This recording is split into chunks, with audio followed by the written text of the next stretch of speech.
मानस ज्ञान 236 के अंतर्गत आज गीता का 8वां अध्याय का चर्चा करेंगे। ये वेद 8वां अध्याय में गीता का सार यह है कि वेद में ओम का अक्षर का महत्व है, इसलिए इस महत्व का ध्यान तथा जप और मुक्ति देने वाला जो शब्द है ओम है। जो आजीवन इस अक्षर ब्रह्म की उपासना करता है वह जीवन में मुक्ति का अनुभव करता है। ओम का उच्चारण करने वाला मनुष्य अपने को अनुभव करता है कि वह मुक्त हो गया। मृत्यु के बाद उन्मत्त चेतना में समा जाती है। ऐसे एक अक्षर ब्रह्म की उपासना करने वाला प्राणी जन्म मृत्यु के चक्कर से सदा सदा के लिए मुक्त हो जाता है। ऐसा योगी जीवन में कभी किसी सांसारिक आकर्षण से कभी मोहित नहीं होता। उसे योगी, तत्वज्ञानी, आत्मवेता, भक्त आदि कोई भी विशेषण दिया जा सकता। भाव यह है कि गीता का 8वां अध्याय में हम पहले ओम के अक्षर पर ध्यान देंगे कि भगवान कहाँ रहते हैं। अक्षर में है ओम अक्षर, ओम शब्द का उच्चारण। अब हम गीता का संस्कृत में हम उसका पाठ कर देते हैं। और सनातन धर्म में गीता पढ़ना, सुनना, समझना ये अच्छा चीज़ है, किंतु ये इतना संभव नहीं है जितना हम सोचते हैं, और कोशिश हमें दी जारी रहनी चाहिए। कहते हैं गीता का 8वां अध्याय है कि तद ब्रह्म किम आध्यात्मम किम कर्मम पुरुषोत्तमम अधिभूतम च किम प्रोक्तम अधिदेवम किम उच्यते यदि यज्ञ कथो कोऽत्र देहि अस्मिन् मधुसूदन प्रयाण काले च कथम एवोऽसिनित आत्मभिः अक्षरं परम ब्रह्म स्वभाव अध्यात्म उच्यते भूत भावत उद्भव करो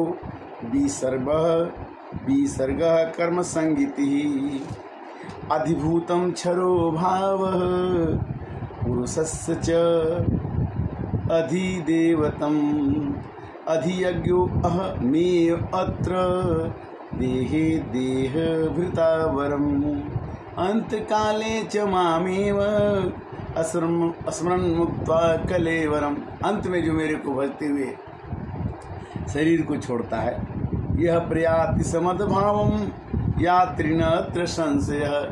जो मरते समय भगवान का नाम लेता है उसको कहते हैं कि हम अपने पास बुला लेते हैं, किंतु यम्यापि स्मरणं भावं त्यजन्ते कलेवरं तम तमवीति कौन्तेव सदा तद्भाव भाविता।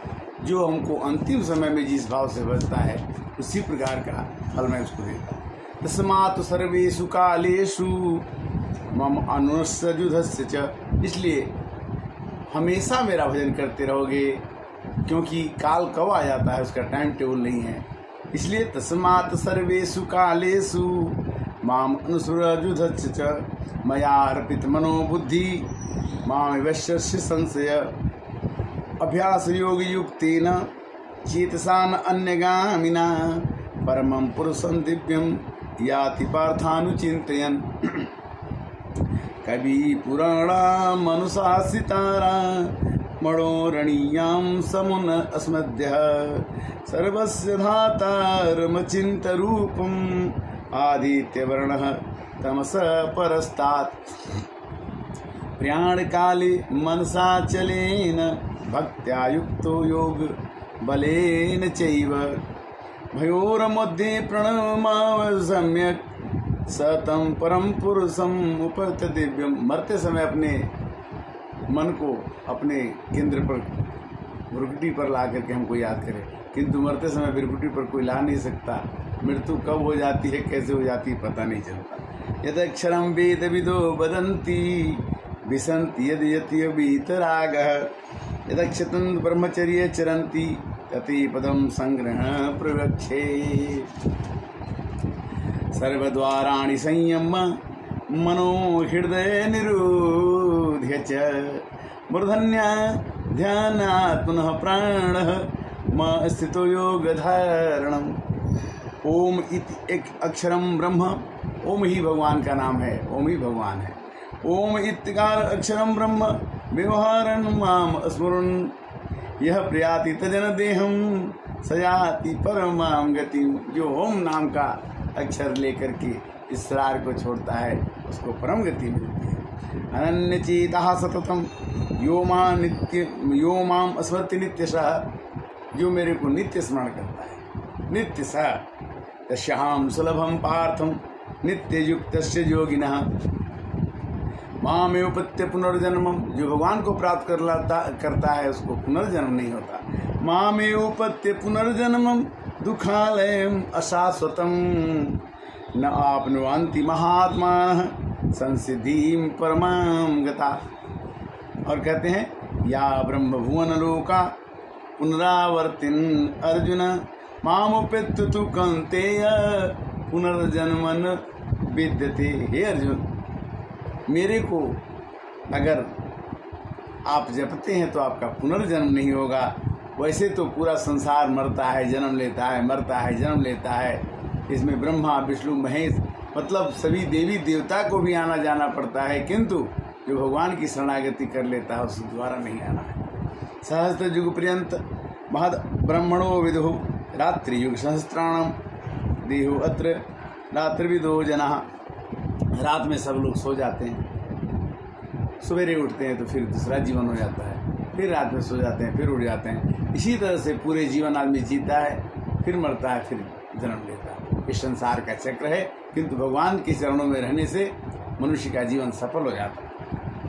अव्यक्तादिव्यक्त्यः सर्वा प्रभन् हर्त्यागमी रात्रिगमे प्रलीयन्ते तत्र अव्यक्त संग के। रात्रि के समय सब कुछ अव्यक्त हो जाता है। हम तरह तरह के सपने देखते हैं और सोचते हैं कि रात ही अच्छी है, रात का सपना ही अच्छा है, किंतु जब हम दिन में काम करते हैं तो हम कहते हैं कि दिन अच्छा है। दिन और रात में अच्छा कौन है? दिन का सपना ठीक है कि रात का सपना ठीक है? यही समझ में नहीं आता है। यही गीता समझाने की कोशिश करती है। गीता एक परम पवित्र पुस्तक है जिसको सुनने से, कहने से, समझने से जीवन का पथ अत्यंत सरल और सुगम हो जाता है। वह तो संस्कृत में, और संस्कृत के बाद इसकी व्याख्या जो हिंदी में है वो भी अति दुर्लभ और अति कठिन है। फिर भी हमें कोशिश करना चाहिए, और हम भी कोशिश करते हैं कि सनातन धर्म, रामायण और गीता और सुख सागर और जो भी हमारे धार्मिक ग्रंथ हैं उनमें जो सार तत्व है उसको निकाल करके हर एक जगह बिखेरना चाहिए, जिससे कि जिसको वो चीज़ मिले। जैसे सुगंध जो है कहीं भी जाती है तो अपनी प्रभा को, अपनी करिश्मा को बिना दिखाए नहीं रहती। भूतग्रामः सेवाय भूत्वा भूत्वा प्रलीयते रात्रो गमे अवस पार्थ प्रभो हर्त्यागमे। रात्रि को बीतना और दिन को आना ये हम रोक नहीं सकते। इसी तरह से जन्म को लेना और मरना हम रोक नहीं सकते। जन्म लेना ही पड़ेगा, मरना ही पड़ेगा।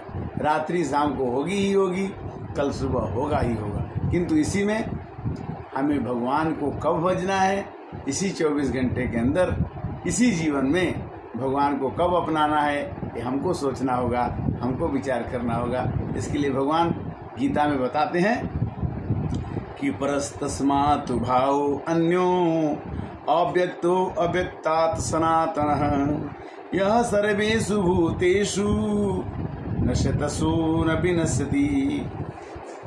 कहते हैं कि उस अव्यक्त भाव को अति पूरी दूसरा विलक्षण जो सनातन अव्यक्त भाव है वह परम दिव्य पुरुष सब भूतों को नष्ट होने पर भी नष्ट नहीं होता। हमारे अंदर एक आत्मा बैठी है, हम मर जाते हैं, हमारा शरीर मर जाता है, किंतु आत्मा नहीं मरती। उसकी यात्रा जन्मों जन्मों तक लगी रहती है। वो अगले जन्म में जाती है, फिर अगले जन्म में जाती है, फिर अगले जन्म में जाती है। शरीर के विनश्यत होने से वो आत्मा विनाश नहीं होती। इसलिए उस आत्मा में, जैसे हमने किसी एक शहर में जाकर के एक SBI में अकाउंट खोल लिया, उसमें पैसा रख दिया, हमने अपना शहर बदल दिया, दूसरे जगह जाने पर उस अकाउंट में हम पैसा डाल सकते हैं और निकाल सकते हैं। इसी तरह से संसार है। जितना भी हम इसमें राम नाम का पैसा डालेंगे, राम राम रामेति रमे राम मनोरमा सहस्रनाम तातम श्री राम नाम रामनम गीता गंगा गायत्री सीता सविता सरस्वती ब्रह्म विद्या ब्रह्मावली भनाथनी भगिनी व तत्व ज्ञान मंदिर। राम का नाम, कृष्ण का नाम या अच्छे कार्यों की एक माला जब तक हमारे गले में नहीं रहेगी, भगवान कभी नहीं कहते कि तुम कर्म योग मत करो। कर्म हमेशा करना है, कर्म के बिना हम एक पग भी नहीं चल सकते, किंतु भगवान को अर्पण और समर्पण करके काम करना। हम खाना खाते समय हरे कृष्णा करके खाना खाएंगे तो भी खाना हम ही खाएंगे। भगवान को चढ़ा के हम प्रसाद खाते हैं तो हम ही खाते हैं। भगवान को चढ़ा करके हम वस्त्र पहनते हैं तो हम ही पहनते हैं, किंतु भाव यह है कि हमारे प्रभु को खिला के खाएंगे। प्रभु हमारे हृदय में निवास करते हैं। हृदय में निवास करने का मतलब ये नहीं है कि हम गलत काम करते हैं तो भगवान हृदय में निवास करेंगे और हम मर जाएंगे तो भी भगवान हमारे में बैठे रहेंगे। ये कैसे हो सकता है? हमारे अंदर में मुकुर मलिन अरुणैन विहीना राम रूप देखहि किमि दीना। कई जन्मों से, कई वर्षों से भगवान ने हमको ये मौका दिया जिसमें कि हम इस चीज़ को करने में सफल